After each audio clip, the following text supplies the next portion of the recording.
witness, Robert McDaniel, described the attack to the Daily Mail in stark terms. He beat him up because his ticket was in another section. He broke his nose. The videos showed everything. The teen charging at Schlanger, slamming the elderly man down onto the floor, landing over 10 solid punches while bystanders. When NBA YoungBoy's Make America Slime Again tour hit New Orleans, nobody had a clue the night would explode into straight madness. What went down after that sold-out show didn't just shock fans. It had the whole hip-hop world questioning how things got so out of control. This wasn't just another concert gone wild, it turned into a real-life movie scene that had everyone talking. On October 19th, 2025, NBA YoungBoy, real name Kentrell Deshaun Gaulden, packed out the Smoothie King Center for one of the loudest, most hyped shows of his entire career. The energy was off the charts. Fans were screaming every lyric, phones flashing, the bass shaking the whole building like it was an earthquake. This was part of his promo run for his 8th studio album, Make America Slime Again, or MASA for short, and man, that name couldn't have been more fitting because what came next got real slimy. Everything inside the show went surprisingly smooth. No fights, no slip-ups, just pure chaos in the best way possible. But the drama? Oh, that waited till after the lights went out. Because once YoungBoy left that stage, the whole vibe switched up quick. Word started spreading online that he was spotted downtown, walking down Canal Street and even hitting up Bourbon Street with no security, no entourage, no guards, no crew, nothing. Just him, a hoodie, and the night. Imagine that. One of the most controversial rappers alive, known for beefs, bans, and constant threats, just casually strolling through the heart of New Orleans nightlife. One of the rowdiest, most unpredictable spots in America, completely unprotected. Like, what was he thinking? That move right there? It was a recipe for disaster. And sure enough, everything went left. Fans lost their minds when they realized who was walking among them. Within minutes, the streets turned into pure chaos. It wasn't a small crowd, it was a whole wave of people. Hundreds of fans swarmed him, shouting his name, shoving phones in his face, and surrounding him like a tidal wave. It was wild, no punches thrown, no weapons pulled, but the danger was real, the kind of crowd crush that could have gone deadly in seconds. Reports say this all popped off around 2 to 3 a.m. after the concert ended. People were pushing, tripping, screaming, completely losing control trying to get near him. You could barely move. Fans blocking the street, some trying to grab his arm, others jumping up just to get noticed. It was pure frenzy.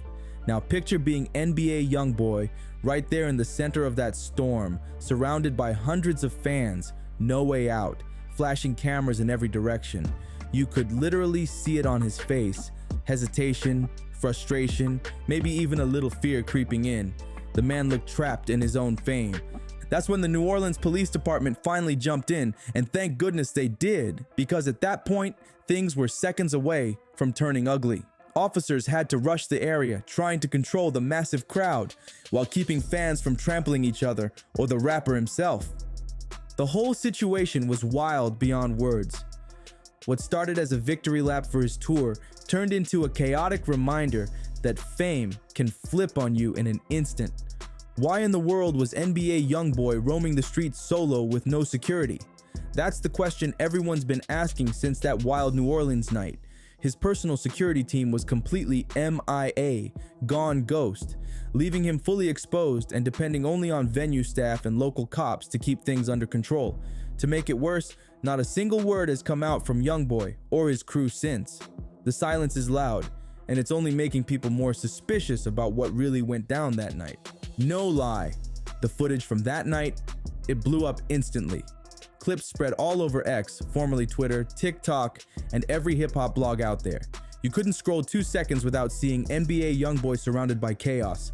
One viral video posted by Hot New Hip Hop showed him right on Bourbon Street, swallowed by a sea of fans before cops literally had to lift him off the ground and carry him away. That image alone had people losing their minds online. Then came the longer clip from No Jumper. It started calm. YoungBoy and his crew casually walking through the street, but about 10 seconds in, it flipped from chill to total mayhem. Cops jumping in, fans screaming, the crowd pressing in tighter every second. And if that wasn't enough, Live Bites dropped a full 2-minute sequence that showed everything: the walk, the growing mob, the police swarm, and the frantic rush to pull him out before things got ugly. You could feel the tension through the screen. It was that intense. Within hours, these videos hit tens of thousands of views.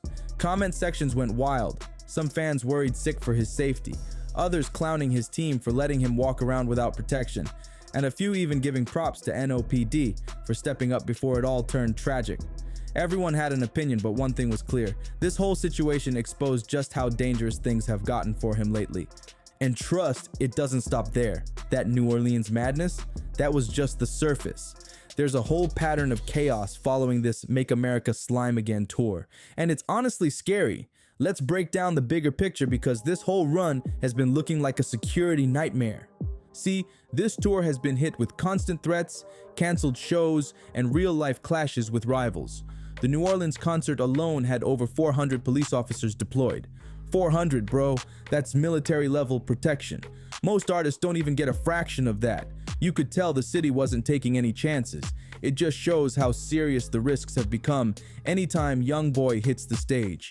His fans, they ride for him hard. Like, his following is more like a movement than a fan base. They show up loud, emotional, and fully locked in. But with that kind of passion comes pure unpredictability. Every single city on this tour has had its share of madness. And at this point, it's not even surprising, it's expected. Take Atlanta, for example. October 19th, 2025, the State Farm Arena show got canceled last minute after his team reportedly clashed with police over security protocols. And not some petty argument either, a full-on physical altercation. Fans who'd traveled hours were left outside, furious and confused, while rumors spread online about what really went down behind the scenes. Then rewind to September 7th in Houston. Fans straight ambushed his car outside the Toyota Center after the show, jumping in front of the vehicle, slapping the windows, yelling his name. It was a full-on frenzy. That kind of energy might look like love, but it's the kind of chaos that could go left in seconds. Just a few weeks later, on October 2nd in Washington, D.C., another mob surrounded his car after he waved to fans. He literally just wanted to show love, but one simple gesture turned into a dangerous crowd crush. It's like every time he tries to connect, the streets turned it into a near disaster. And then there's the Los Angeles incident on September 11th. His concert had to be evacuated mid-show because of gunfire reports. Imagine being there.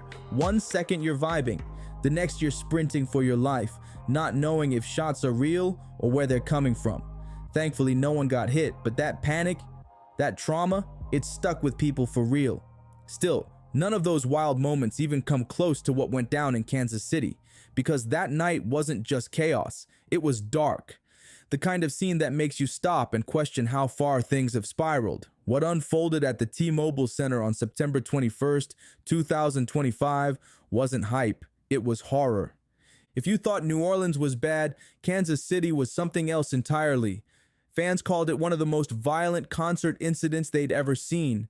People weren't just wilding out, they were fighting, bleeding, and running for their lives. Whatever happened that night, it wasn't about fame anymore, it was about survival. And that's exactly where this story's headed next, because the Kansas City assault wasn't just a headline, it was a wake-up call for the whole industry. He was just doing his job. Same routine he'd done 1,000 times before without a single problem. Thomas Schlanger, a 66-year-old concert worker, was calmly helping fans find their seats during NBA YoungBoy's Kansas City stop. Everything seemed normal until a few concert goers waved him over, pointing out that a young fan was sitting in the wrong section. No big deal, right?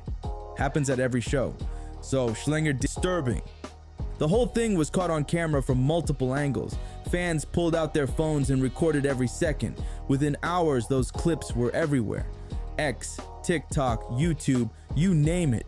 People couldn't believe what they were seeing. The footage was hard to stomach. Thomas Schlanger, an older man just trying to do his job, lying helpless on the concrete while that teen rained down punches like he was possessed. You could hear people screaming, yelling for him to stop, but most just stood there filming instead of helping. And that's what made the story even sadder. In a packed arena filled with hundreds of people, only one man had the courage to actually step in: Antonio Clayton. Remember that name. because Antonio's actions turned him into a local hero overnight. He didn't just talk about doing the right thing, he actually did it. When everyone else froze or held up their phones, Antonio jumped in to pull the attacker off Thomas. He risked his own safety without thinking twice. Later, in an interview with Fox 4 News, Antonio explained what pushed him to act. He said seeing an elderly man being beaten like that hit him in the gut. He just couldn't stand by and watch. "I couldn't let him die on that floor," he said, his voice shaking. His reasoning was simple but powerful. Someone had to step up. That's real bravery right there. He didn't know if that teen had a weapon or if more people would jump in, but he still put himself in harm's way to save a stranger. That's what you call heart. Because of Antonio's quick action, security and police were finally able to gain control and get Thomas to safety. He was rushed straight to the hospital, thankfully with no life-threatening injuries, but the damage was serious. Doctors confirmed a broken nose, deep bruises, and trauma from the assault. Physically, he'll heal, but mentally, that kind of moment doesn't just fade away. When reporters later caught up with Thomas, he looked shaken and said he barely remembered the attack at all.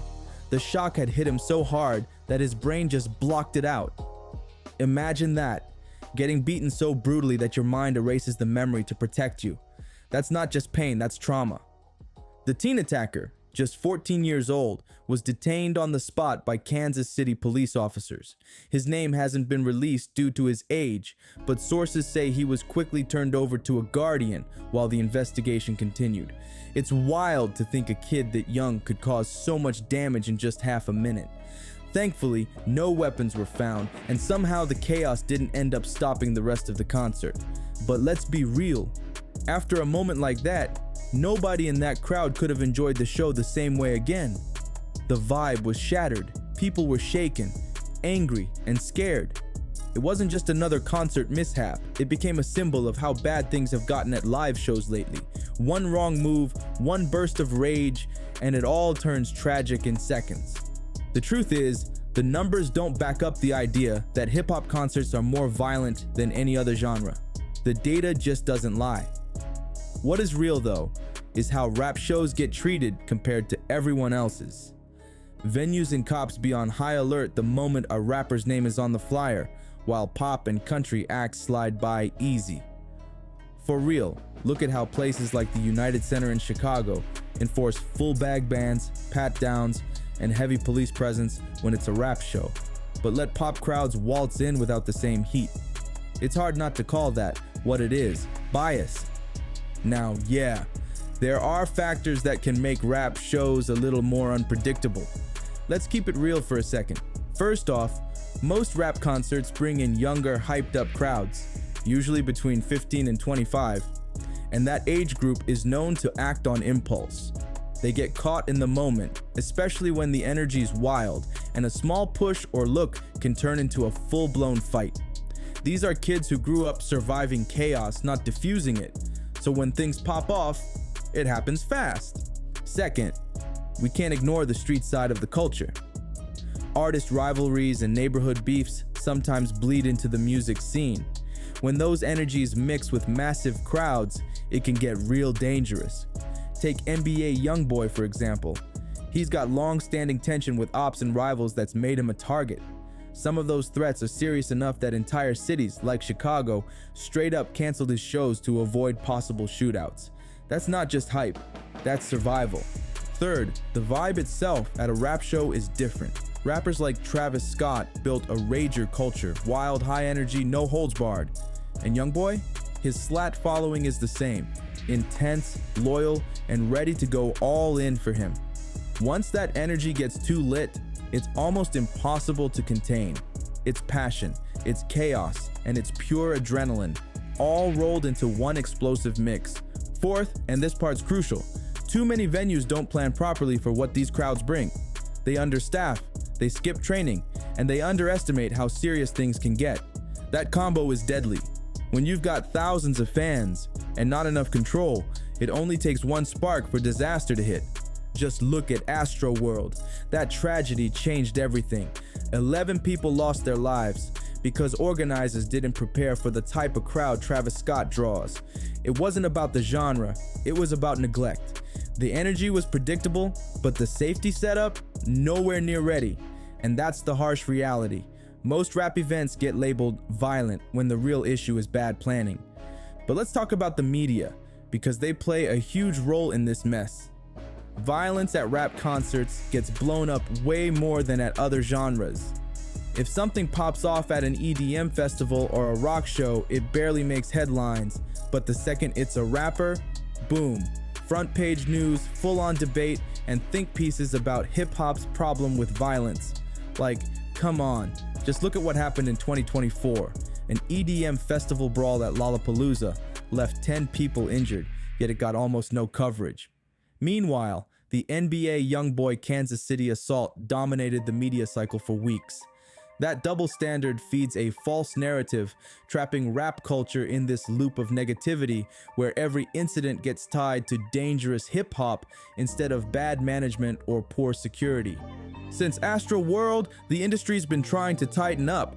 The Texas Astro World Safety Act changed the game. It forced venues to add real-time crowd monitoring and better control over capacity limits.